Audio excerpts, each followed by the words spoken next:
উমর ফারুক আজম রাদিয়াল্লাহু বলছেন, ওয়াজিনু আনফুসাকুম ক্বাবলা আন তুজানু।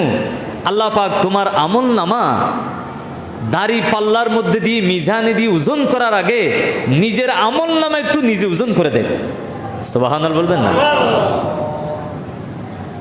আমরা কি এগুলো করি? এই জন্য একজন ইমানদারের উচিত সারাদিন কি করলাম, এশারের নামাজের পরে ঘুমানোর আগে একটু হিসেব করে দেখা, যে আমি সারাদিন মিলে কয়টা ভালো কাজ করলাম, কয়টা সৎ কাজ করলাম।